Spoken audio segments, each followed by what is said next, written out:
Aaron and I were recently invited to the New York Times, where we spoke with Matt Raw, the interim head of design at the Times. We're accustomed to interviewing, but this was a different experience for us, as this time we were the ones telling our story. Matt and the Times design team were curious about the origin story of Design Better, what we've learned about creativity and design after more than 200 interviews, and how we approach building our business. If you've ever wanted to peek behind the curtains of the Design Better studio, well, here's your chance. This is Design Better, where we explore creativity at the intersection of design and technology. I'm Eli Woolery. And I'm Aaron Walter. At Design Better, our primary mission is to produce work that helps people like you refine your craft, improve your collaboration skills, and get inspired by the creative process of others. If you enjoy what we do here, the best way to support us is to become a premium subscriber at designbetterpodcast.com/subscribe.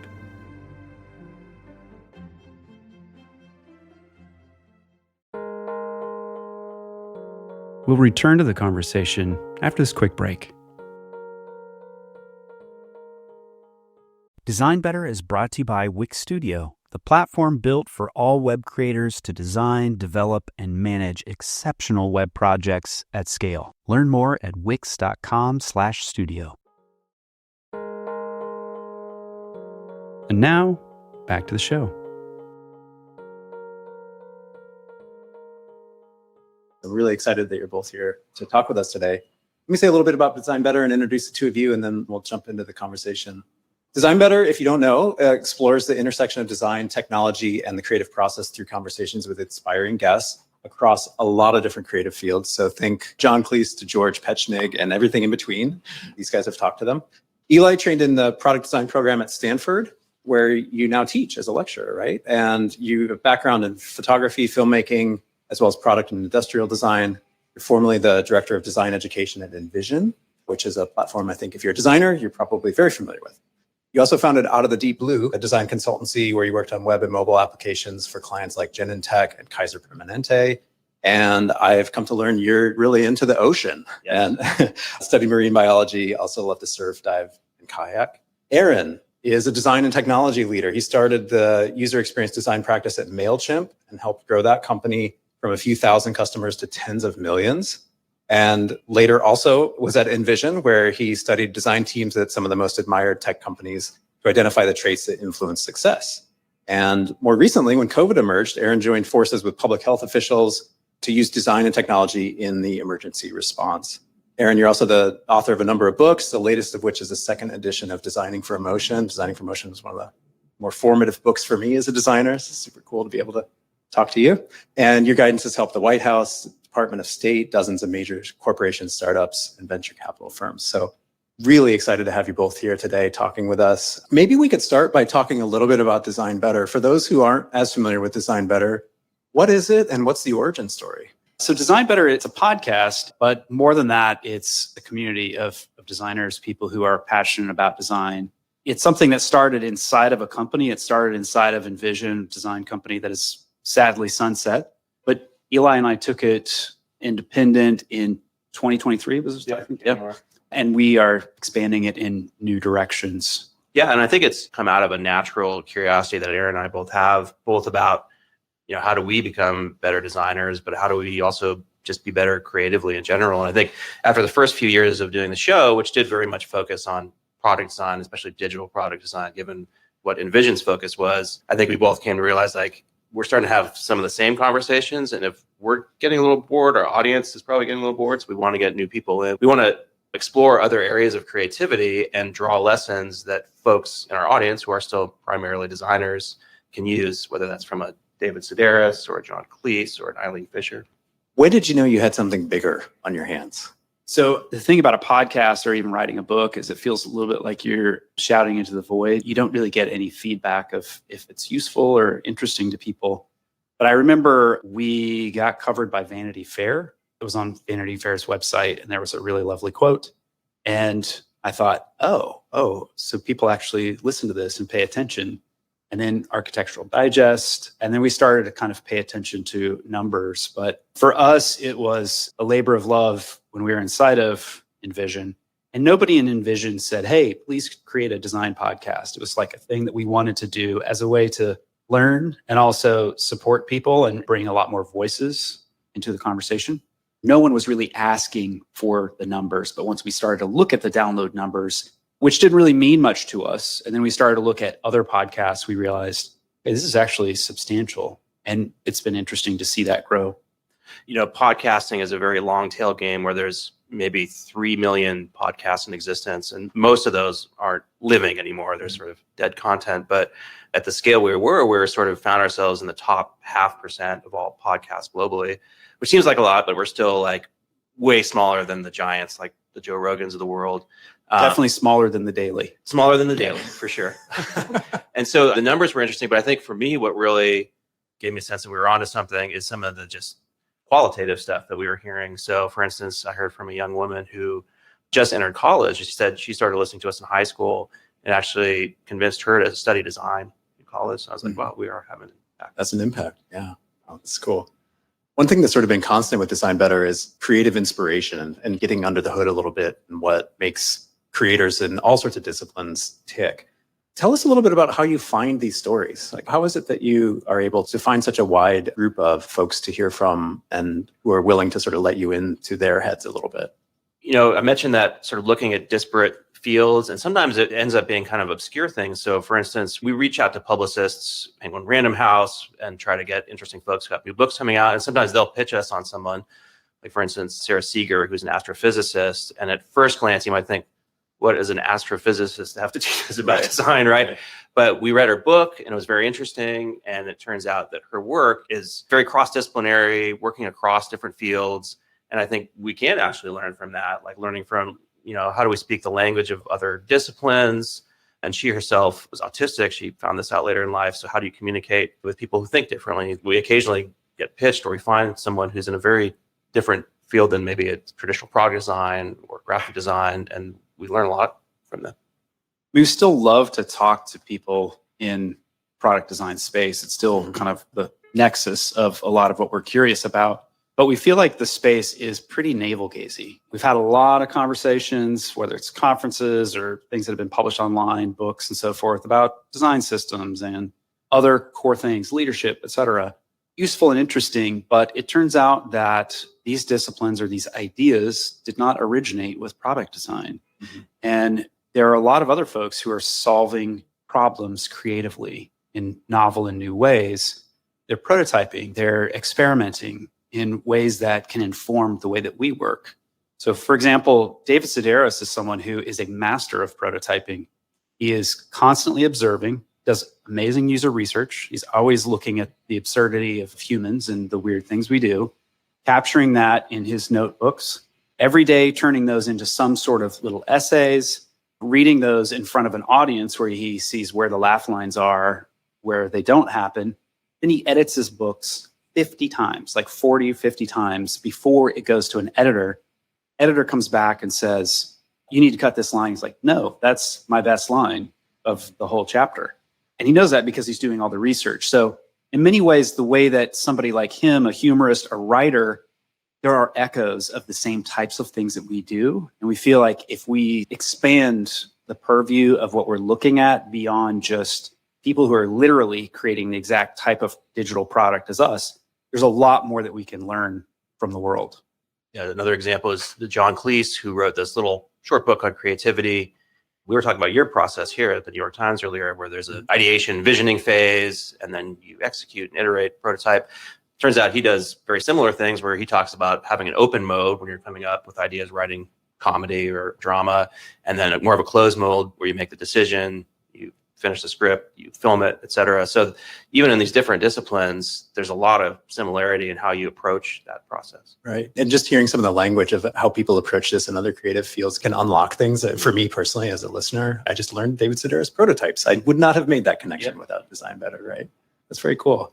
One of the things we think a lot about at the Times is audience, who we're reaching. And if you want to stick with a podcast like The Daily, like how that audience grows over time. What have you guys seen in terms of your own audience as you've grown? How has it changed? Do they have new or different expectations of you, especially as you bring in folks from different creative fields? there's a lot of range in the audience. And we know because we do a survey every year with our audience and we do the math and make sure that's representative of the entire audience. But it's everybody from their students all the way up to chief design officer, some executive, and everything in between. But then what surprises us is there are people who are not designers. We call them design curious. Mm-hmm. Cross over to the way the Times looks at audience as well. That's curious. Yep. In fact, our parent company is called the Curiosity Department because that is what we do professionally. We pursue curiosity. So the audience, we have people who are musicians, we have writers, we have filmmakers, people who are unexpected. We did not go out searching for this audience to bring them in, but we do think there's a broader conversation for all of us. It's interesting to get a chance to talk sometimes one-on-one with the folks that are listening, because sometimes they're in a moment of transition where they're thinking about, maybe they're a product manager thinking about becoming a designer, or vice versa. I've heard it both ways. And it's valuable for us to know that the content that we're sharing with people, the stories that we're sharing with people, are helping in those transition moments, or like I mentioned earlier, the young woman going to design school.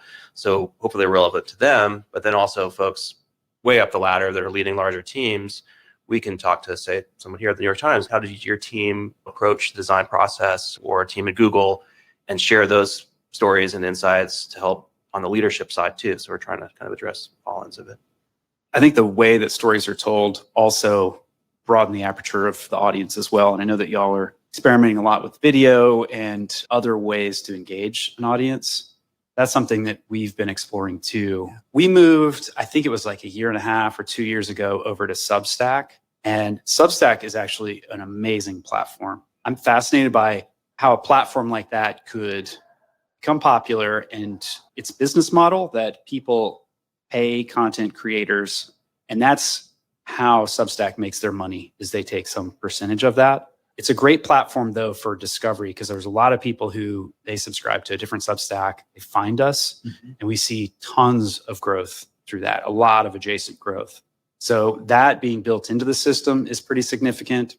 Video, we see YouTube, like clearly that's like the number one discovery platform for podcasts right now, which sort of surprising. A video platform having audio be such a central piece. And I know that's another thing that the Times has been experimenting with, is just more video content.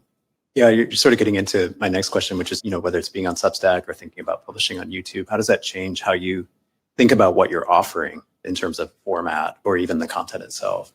Yeah, I think Aaron and I have had a lot of conversations about video, because we're a small team and producing videos a pretty high lift and can be expensive.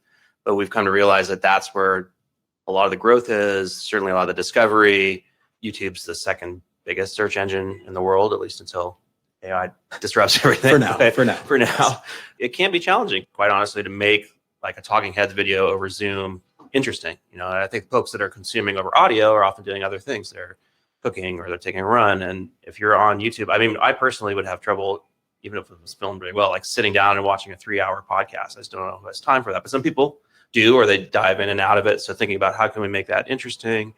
How can we make it engaging? So we started to re-release some of our older episodes where we had video, but never did it, like with John Cleese. But we did have to censor a part of it where his wife walked in a towel because we didn't want to embarrass her. Yes. One of the perils of being more. There's that. Yeah. But it's definitely something we want to explore. And then kind of tied to that, like, how do we think about doing more live stuff like we're doing here, and we're doing another show here live. And that's another way for us to both connect with our audience directly, but also give them opportunity to get to know each other too, and kind of build community. A term that keeps coming to mind for me as we think about some of the things we're doing at the Times is this old term, actually, at least for me, from like 90s, multimedia. Things are becoming more multimedia. CD-ROMs. Yeah, let's get back to that. This idea that like podcast might be the core offering, but you might use video actually as a way to pull people in or get them interested or find new audience. And it sounds like you're experimenting with lots of different ways you might use what you create in different ways. People learn different ways too. There's these different modalities. Some people are auditory learners. Some people read. We write long form content. We produce 45 minutes to an hour long podcasts. We remix that into different ways, different types of content as well. There's video, live events. We had a term that we used to use when we were working inside of Envision, use the whole animal. There's a heavy lift to go deep on a particular subject. And that can be segmented and cut into different ways, remixed into different ways. And now more than ever, that's easier, I will say, because it's still, I mean, it's a lot of work for us, but you record an episode, we can make TikTok videos where we cut specific pieces. But what's amazing is like that gets transcribed in something like Riverside.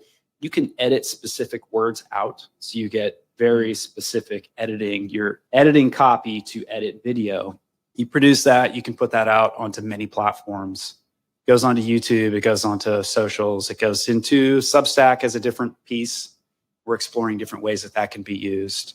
The idea is, especially for a smaller shop like us, we want to try to meet people where they are. We see that they listen and they learn in different places. We learned that a lot of people learn at lunch, at work. You know, they sit down, they eat lunch, they listen to a podcast, they read a thing. And so what could we make that fits into that portion of their life? That's a really key thing for us, is just like trying to right size the content and offer a lot of different things on the buffet of learning. How do you get insights like that? We talk to people. That survey I mentioned, I know surveys are much maligned, but they can be a really great learning mechanism. And then we will get people on Zoom and talk to them about things. And that's really interesting just to see. Like, we discovered through some of those interviews that when we think of our audience, we think like we have these different channels and it's all the same audience. But there's an audience that just listens to the podcast and doesn't know anything about our website. There are people who just read Substack and they don't listen to the podcast at all, which means we should be better at remixing those pieces, flipping the audio and putting that into the blog posts or the emails. We've got to cross connect all of these different pieces to create pathways of discovery. Sounds very familiar. Yes. Some Yes. folks here might be, that might resonate.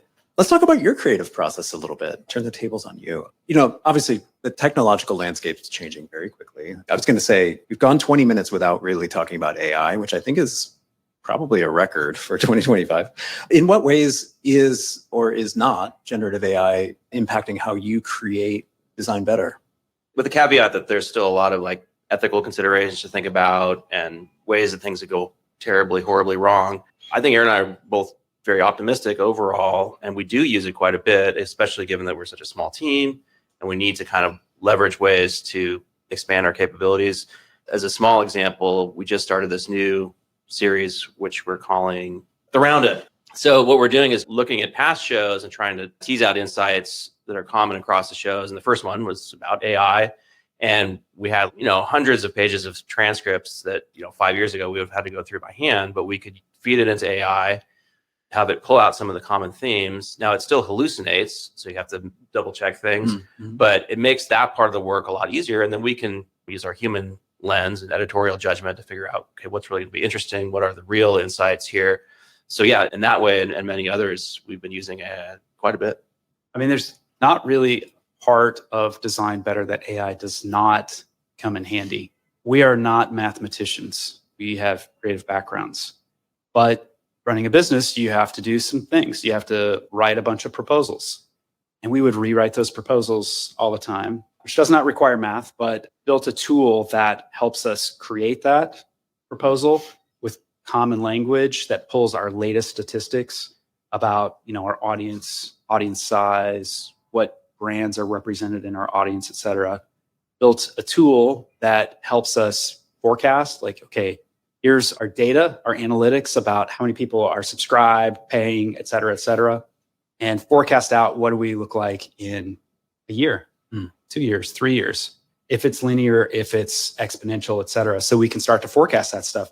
I could not begin to figure that out. I mean, I guess I could begin, but I certainly could not finish. We've used it to do some vibe coding stuff, building a platform that allows designers to post their profile, to find a job, and then people can post a job, companies post great jobs, so we can kind of play matchmaker with some folks in our audience.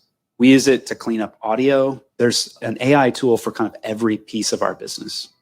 Wow. Let me maybe ask the inverse of this question. What hasn't it changed for you? At least personally, I don't know, Aaron may think differently, but I don't use it to like, oh, what guests should we have on, or what areas of interest should we pursue? I still lean on like, what am I really curious about? Who would be interesting to have on the show? And what am I excited to just have a conversation with? In some way, our roles as creatives may become more and more the producer, the curator, the editor, where we're guiding these tools. We're getting a lot of output that we need to decide what's good and what's not. And our taste is very important in that regard. And those are fun parts too. Like I enjoy thinking about who You don't want I don't want the AI to take that over. Or what question do we ask some interesting person? It is useful to have AI as a sounding board. Like, what are some things that you might think to ask? But most of the time, I'd say like 95% of the time, it's something that we already intuitively, we want to explore. And then that last 5% AI sort of prompts us in a direction that we might not have thought of. And that's useful.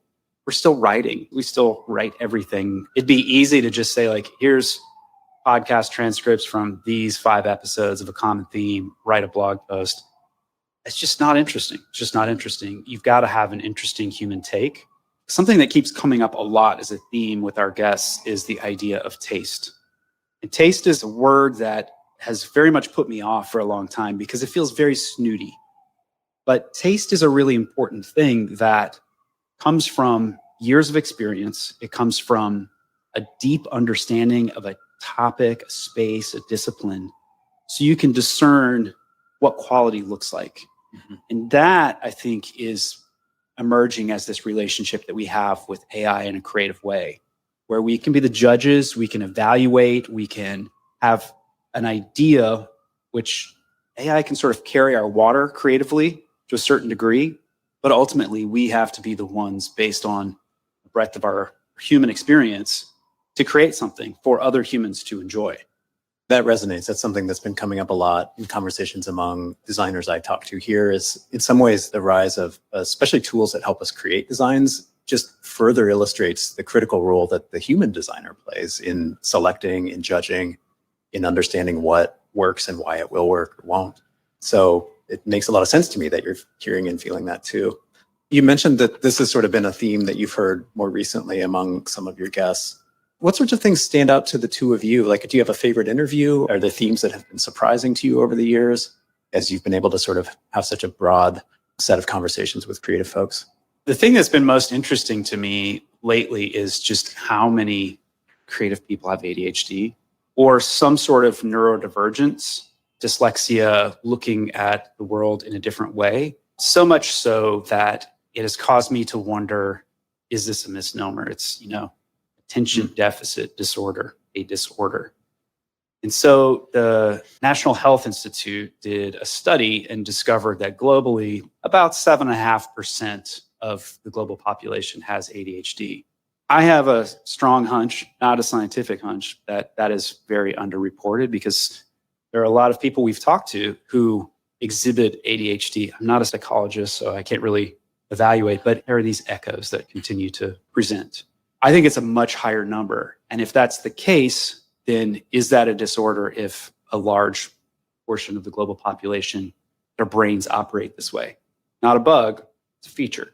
If it's a feature, what is that feature offering us? And I think that as we talk to creative people in different disciplines, we hear common stories. I wasn't great at school. I couldn't sit still. I looked at things differently. People made fun of me or they thought I was sort of weird. Those are the people who make big impact. Those are the people who innovate, who create something that engages us, excites us. And I think that that is something that we need to reevaluate and maybe think about our educational system in a different way. Think about our hiring processes. What are the signals of this person is worth hiring or not? Maybe adjust the workplace too, to not be that we have to conform and sit into this controlled space where someone's going to observe and measure our activity. That's a way to kill creativity. That is not a way to encourage that. And I would love for more people to explore this more. My favorite conversations come in 2 flavors. And one of them is interviewing somebody who's maybe quite well known, but bringing their stories and their kind of insights into a realm where our audience would get use out of them. So for instance, Eileen Fisher, founder of the fashion brand. As a product designer, you might not think you could learn much, but she has a set of principles that she uses that are very much like the design principles we might use as a designer. And then also her just entrepreneurial journey is very interesting. Or the band OK Go, who does these amazing music videos. And what is that process like? And it is very iterative and explorative. And there's things that we can take away from that. And then the other flavor is somebody who's not very well known, but they have an amazing story. So one of those is Kevin Bethune, who started as a nuclear engineer, essentially a mechanical nuclear engineer, and transitioned through working nights at Nike into becoming a shoe designer at Nike, just through like sheer will of force. And I'm sort of biased maybe because I've had kind of a multidisciplinary career, but seeing those inspirational stories of somebody who started in one place and ended up in a very different place, I hope is inspiring to the folks in our audience who might feel like they're stuck or want to change. We'll return to the conversation after this quick break. Clients want it all. A slick-looking site that can run their business and scale with their success. Well, Wix Studio is built just for that. Plan out your client's whole site in seconds with AI-powered site mapping and wireframing.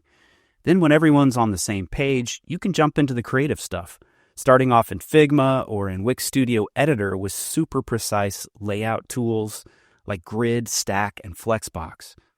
Go above and beyond the brief with no-code animations, custom CSS, and built-in business solutions, and make your whole vision responsive in just a single click. It's super easy.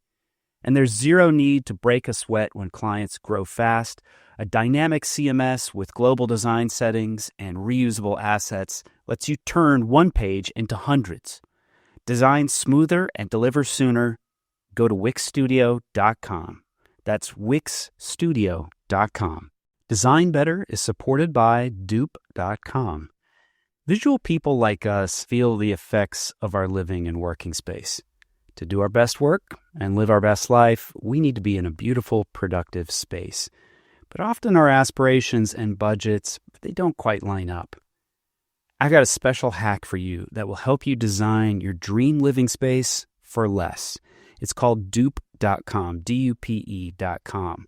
See, when you find a site with furnishings that you love, like beds, shelves, rugs, whatever it is, just jump into the URL bar and type dupe.com, dupe.com / in front of the product URL and hit enter. You'll be redirected to a page on dupe.com that shows you similar products that have the same look that you're after, but at a fraction of the price. And these aren't sketchy knockoffs either. Most people don't realize that furniture sold online is often mass-produced in the exact same factories, and those factories then sell to brands under different names who then list them for different prices. Dupe.com automatically lists these less expensive alternatives for you, so you're not overpaying just for some brand name. Dupe.com even has handy browser plugins that you can install that make getting the best deals easy. It's free and requires no account registration. Try it now. Just type dupe.com / before any product URL in your browser. It's like magic. Design Better is supported by Masterclass. A successful career and a fulfilling life don't just happen. You need the right resources to get there. One essential resource that we often overlook is wisdom. Whatever skills you want to cultivate, there are experts on this planet whose wisdom can guide you. But those sorts of folks are hard to get access to. But have you heard of Masterclass? It's a streaming platform where the brightest people alive share their wisdom. People like graphic designer David Carson, architect Frank Gehry, entrepreneur and founder of Spanx Sarah Blakely, interior designer Joanna Gaines, musician Herbie Hancock, filmmaker David Lynch, and so many more. Whether you want to learn to write better, improve your public speaking, be a better leader, develop a mindfulness practice, enhance your creativity, or maybe become a better cook, Masterclass has in-depth expertise that you can tap into anytime and any place. You can access Masterclass on your phone, your computer, smart TV, or even just listen in audio mode, which I often like to do. Eli and I have each been through about 20 of their classes, and we are just always impressed by the production quality and a level of talent that they're working with. I just can't understate how impressive the people are on their platform. We think this is something that everyone should get access to.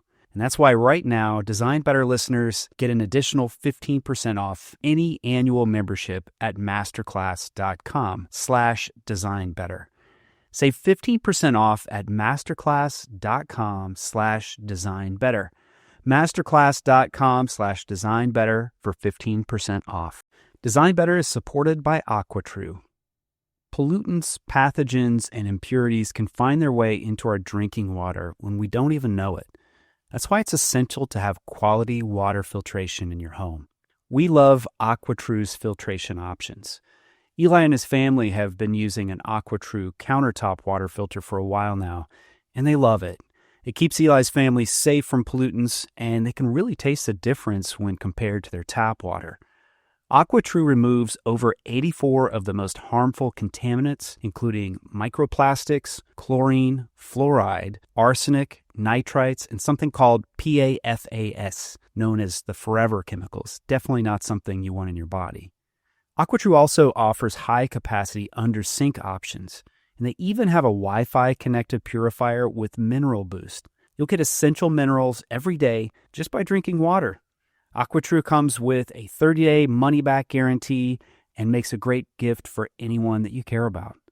You can get 20% off any AquaTrue purifier at aquatrue.com. That's AQUATRU.com. And enter code DESIGNBETTER, all one word, at checkout to save 20% off any AquaTrue water purifier. Just go to aquatrue.com, AQUATRU.com. Enter the promo code DESIGNBETTER. And now, back to the show.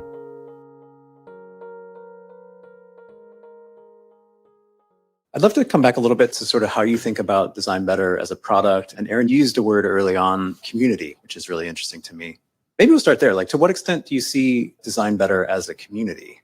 Is that a frame of mind that you both have? It is a frame of mind that we both have, and we're struggling to figure this out. Like, what's the best way to enable that? Because the word community suggests some sort of interaction.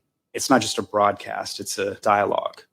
Right now, I'd say that Design Better skews heavily towards broadcast with some interaction. And we are trying to push that further because we think that there's just more that we could get out of it personally. Our audience could get out of it if they engage with each other. But we see things like Slack groups, where you go sign up for yet another Slack group, Discord. And there's some bad apples who come in and are just awful, awful to each other, just come in to raise hell. And then we have to go deal with that. That's a lot. Yeah. And it can sour people. We're protective of the brand that we've spent 7-8 years building. And we don't want to create a community situation where people feel ostracized, isolated, or we create a scenario where we've made our own job and then we could make our job terrible, that we don't like to do it. So we're protective in that way. Live events, I think being in person and having conversations with people, there's probably more of that in our future. That's been really fun. That's a fun way to engage, and like social norms help guide people that maybe are absent online. You all see this in the comment section in the New York Times, I'm sure. I mean, your audience is massively larger than ours, but there's always going to be somebody in there. And when we get these kinds of things, sometimes we'll get email that feels very hurtful, and you realize that something else is going on with this person. They're hurting in their own life and they're taking it out on you. It still doesn't feel good, but we don't want to have to patrol that every day or be exposed to that every day. So we do think like the in-person things where we can bring people together, and they're much less likely to call us names in person, hopefully, or call each other names in person. They're going to be friendly, cordial. I think those are the opportunities we want to make more of. Yeah. And even things like the directory, designbetter.directory, where you can post your profile and companies can post jobs. That feels like a way to engage the community. Like, we see that this is a difficult time to make a job transition, and we have connections on both sides of this transaction. What could we do to be a broker? There are different ways to approach community. We're still figuring it out. I was thinking maybe of what you're thinking of. A couple of things that stand out to me. I don't know if you'd think of them as community, but there are ways for people to engage and participate. AMAs are a thing you're doing more of. You have an experts in residence program, right? Yeah. As well? Yeah. Can you say a little bit more about those? Yeah, so that is a pretty recent thing where Aaron and I have our own sort of areas of expertise. And I'd say over the years, we're a little bit more distance from some of the hands-on product design type stuff. So we wanted to bring in folks that have that direct exposure in a given field. So people like Brad Frost, who's very well known around design systems, or Kristen Berman, who works on behavioral design and behavioral economics. people that have deep expertise that's kind of adjacent or overlapping the things that Aaron and I are knowledgeable about, that can really talk to them in a meaningful way. Yeah, the AMAs are a great way to engage, and we see familiar faces, people who come in. So we do these every month for our premium subscribers, and have amazing people like, former CMO of Nike will come in and answer all your questions and talk to you. Lots of other types of folks and different types of disciplines, and we try to make sure that we cover various areas. But it's great. People are excited. There's a good energy that comes in because it's real time. There's something about like, I just dropped this thing off of your doorstep and it's a nasty comment, that's very different, that distances people. Whereas like if you're doing an online event or you're doing an in-person event, social norms are more prevalent. Right. And you don't have the challenge of necessarily having to scale yourself as content moderators. Yep. You're at the live event. Should anything happen, you can deal with it. Yeah. Let's talk about the future a little bit. To the extent you're willing to share, like, do you have some things that you're excited about either coming up later this year or beyond for Design Better? There's a few things. One of them is, so we have a library of books that we developed while we were in Vision. And for a number of reasons, it's taken some time to transfer ownership of those over to us, but we do have them now. And so we're updating those, kind of restyling them, and we'll be releasing those. So we'll have 7, 8 books. Something like that, yeah. On different topics, design systems, design ops, the business of design. And so we're going to have this library, which we hope to grow over time. And Aaron's got his book, which he's going to release there, that will just add on to like the ways that you can learn from Design Better. Yeah, and then we're also partnering with companies who are offering Design Better subscribers some pretty awesome software tools and so forth that you can get for free as part of your membership. So we're always just trying to think, how could we provide more value and be useful? So this is sort of a core tenet of what we want to try to do. How do you build community? How do you keep an audience around? Be useful. Recognize what are people's interests? What are people's problems? What are their needs? And then what can you create that meets them where they are? Yeah, it strikes me that one of the things we probably have in common at times in Design Better is a pretty long view on our relationship with our audience. For the Times, there are lots of different types of information needs we try to meet, different products that we provide, things like that. As people cycle in and out of sort of interest through their life, hopefully the Times remains a constant there. And it strikes me that you're kind of building a similar journey for folks. The podcast might be the way that they come in, but if you really want to deepen your expertise as a designer or design leader, there are all these other offerings as well. I don't know if I have a question necessarily, but I see something very similar there in terms of thinking about a longer kind of lifetime relationship with the folks who come to Design Better. Well, being compared to the Times is quite flattering, so we'll take it. But I know, I appreciate that. And I think, again, like helping to inspire folks even before they get started officially in their design education up through when they're leading a team of hundreds of people, it's compelling to me personally. I'm sure to Aaron too, to be able to help no matter what stage you are in your career. We got a couple questions from folks watching. The first one is, how do you stay inspired? What a great question. How do you stay inspired? So I have 2 kids, 14 and 9. My daughter's 14, my son's 9. And I'll specifically talk about music here, but I think many of us, when we get to a certain age, sort of get like stuck in listening to the same thing over and over again. Oldies. But they will add stuff to our Spotify playlist. Sometimes I'm like, what is this? This is terrible. Often though, it's actually like, wow, this is really good. I can't believe I've never heard this before. And I'm finding inspiration and maybe even a future guest on the show. So I lean on my kids a lot to stay cool. To stay cool. Were you ever really cool? No, not in their eyes anyway. No. I try to learn new things as much as I can. I feel like that's like my daily and life goal is learning new things. I try to put myself on paths that I'll never climb that mountain. So right now I'm learning to play guitar. I play jazz guitar. I'm awful at it and I love it. It's so fun. It's so interesting. It leads me to listen to a lot of music and understand and respect it in a new and different way. Even learning to read music, I feel like that engages my brain in a different way. I'm working on jujitsu with my 15-year-old, so he gets to beat up his dad a couple times a week. It is fun and interesting and physical. And again, it's like it engages a different part of my brain. So I'm always looking for different activities that cause me to think in different ways. And what I find is that the more diverse set of questions or endeavors that I pursue, the more I see it's all connected. And that, I think, is ultimately the lesson of life, if we are given the time and space to discover it, is that all this stuff is connected. Which takes us back to Design Better, that we're passionate about design, What's underneath that? Well, we're passionate about creativity. Where is creativity? It's in all the places. It's all the places where you look for it. As long as I'm staying engaged with the world, I'm staying inspired. One other quick shout out to Time's cooking app. My wife and I both love it. And it's one of those rare instances where the comment section is actually quite helpful. For the most part, people aren't complaining They're about the best. but people have great suggestions, little tweaks on the recipe. And we'll often go there, at the beginning of the week to figure out what we're going to make that week. Yeah, they're super helpful. Maybe sort of the inverse of this question. This is what I imagine. Tell me if I'm right. You've got this successful podcast. You've got a growing constellation of offerings around it. I would imagine there's a lot of pressure just to continue to create and to publish and to get things out there. How do you find time to recharge, or what do you do to recharge? I feel like it's built in. I try to wake up early to have time for myself, or I could meditate, write, do a little thing for myself. I also think that if you are doing work that is exciting to you, you're recharging as you're exhausting your battery.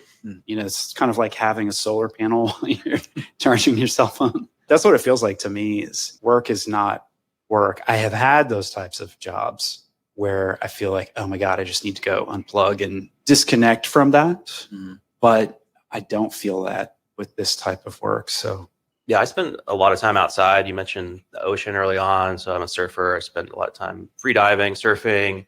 The way that I've arranged my schedule, this is back from the Envision days when everybody was on a East Coast schedule. So I live on the West Coast.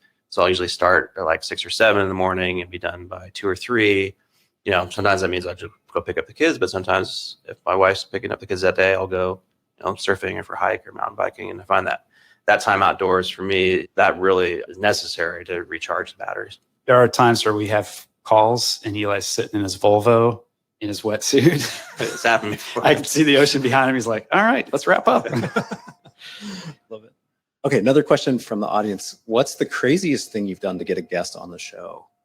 This wasn't actually to get the guest, but it's kind of a funny story. So we had David Sedaris on, and this was probably a couple of weeks before it happened. He just happened to be in town where I live in Monterey, Carmel, to give one of his readings. And I often go with my son down to a little hotel, and I'll get him dessert, and I'll have a cocktail. And we were stepping out, and I saw David Sedaris coming down the street, like bag behind him. I'm like, "Hey, David Sedaris." And he says, "Yeah." And I said, "Oh, we're going to go to your show later today." And he looked down at my son. He's not 8 at the time. He's like, "He's not going, is he?" And no, he's not going to the show.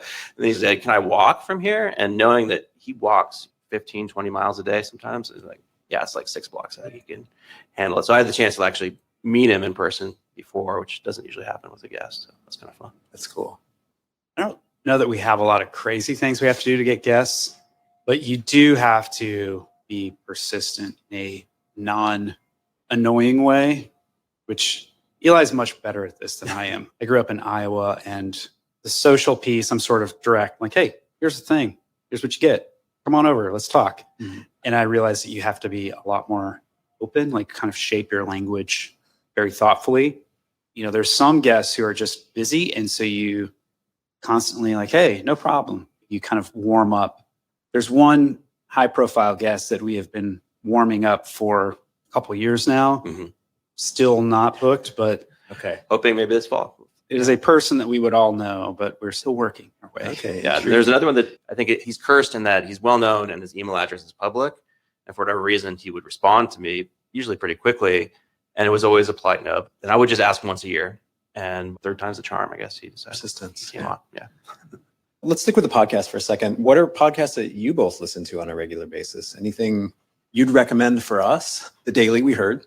Thank you. It's great. Yeah. Are there others? I'll give the caveat that I don't typically listen to design podcasts too much. I mean, I love Debbie Millman's show, and she's been going for a long time. She's a great interviewer. I listen to a lot of comedy shows, so Conan O'Brien. And I find that his celebrity interviews, they're fine. But what's really funny is you still just have on a random person, and there's a lot of improv involved. That's a show I love. I like Song Exploder. That one's so good. And I don't know that one. What? So Song Exploder is actually Netflix. They did, I think, 4 or 5 shows of this to Rishikesh Shirway. And I don't know how to spell his name. Like, he's very careful in how he pronounces it. But it just sounds like one word to me. He's so good at breaking down. He'll have like Trent Reznor or, I don't know, all kinds of different people on the show. Hans Zimmer, that one was really interesting. creating this song for Dune. And I thought, okay, this is like, I've got some time and I need something to listen to. Maybe this will be interesting. Fascinating. His connection with Dune, the story, Frank Hebert, the different instruments he used. He used like these Middle Eastern tones, and then he interject electric guitar in unique ways. So it's basically a creative process show with musicians. And it is fascinating because he gets all the tracks and he'll isolate each one of the tracks and then have this interview where they're going through that. That one's great. And then I listen to Pivot religiously. That's a very popular one. I'm sure a lot of other people do as well. But I was a Scott Galloway fan long ago when he was just like a video or two you'd find on YouTube, because the guy just holds so much information in his head. So I find that interesting. And then Kara Swisher, the dynamic between them is wonderful. Yeah. Those are my two staples. Rick Rubin is another one that I just started within the last year listening to, and creative process again. Yeah. And he has a very particular interview style, and he'll say things like amazing, wonderful. And on the vibe coding front, it's like, oh, it would be cool to have a Rick Rubin synthesizer. So I use ChatGPT to help me and just like CSS, HTML, create a little, and I sample it's like, so you could push a button and said, maybe it's the Lucky Pants, this is amazing, wonderful. So Love that. We'll wrap with one more question. This might be inspired by your comment on cooking. Someone is curious, what's your favorite New York Times product? I mean, this is not even a contest. It's games. I mean, you guys know you have a hit on your hands, but I just want you to know how it connects people. I have another podcast called Reconsidering, and on there we had Wall Street Journal writer come on. He wrote a book about 7 games. And one of the things that I found fascinating about this research that he did, this was like checkers, chess, Go, etc. He said, it's the only non-religious thing that unites generations, and games is something that is transgenerational. And so what I see is when my 11-year-old goes to bed at night and he's sort of like the tail end of I'm a little kid and I'm more of a teen grown up, I still lay down with him. We still do stuff together and we play Strands. We do Wordle. We go through all the stuff and I have to save the game for him. Don't do the game today, Dad, so we can do it together. And then I figured out there was a separate games app where there was the archive. And I was like, oh, thank God, because I can't hold off. I got to have a little Wordle activity in the morning. But I find that I go to that regularly. And ironically, I had a conversation with George Pechnik a couple years ago. We were chatting about some stuff. And I said, George, I love the Times. I love all the stuff. We were talking about connecting all the pieces together. And I said, I love the Times, but I get a lot of anxiety. I get stressed out. I wish there was something more where I could be engaged with the product and not have heart palpitations. And games is like the antidote to the homepage. Because let's face it, the homepage isn't getting less stressful anytime soon. I love recipes. I love the videos. I'd love to see more videos in cooking app. Stay tuned.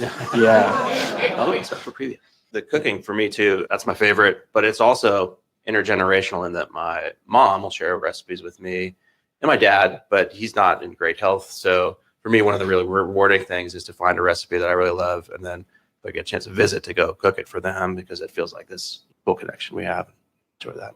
I love that you're both calling out the intergenerational thing. I've experienced that as well. My daughter has filled my recipe box with things that she either wants to make or wants us to make. And similar thing with games. It's like we have to save things or we get yelled at. Can I build on my answer? Sure. Last year for Mother's Day, I gave my mom a New York Times subscription. And I thought, okay, my mom's older. She's sitting around a lot. She needs to keep her brain engaged. And so she's been playing the games, but not really telling me much about it. And I was just there a couple of weeks ago visiting in Iowa. And I told my mom, I said, hey, Mom, did you know New York Times has a games app and you can go back into the archive? She wouldn't let me complete my sentence. She's like, I already finished all of the mini for every single archive puzzle. And I'm doing these other crosswords. And I was like, okay, well, I guess that was a good gift. So my kids, parents, it's pretty cool. It's pretty great. Thank you. Well, why don't we wrap here? I want to thank you, Aaron, for traveling from Athens, Georgia. Eli, you came from Carmel Valley, California to be here. Thank you so much. You can find them both at designbetterpodcast.com. And we will make sure for folks who are watching this or can't watch it now, but maybe you're watching it later, we'll send this video out of the talk soon. Aaron, Eli, thank you once again. Yeah, really Thank you appreciate for having having us. you.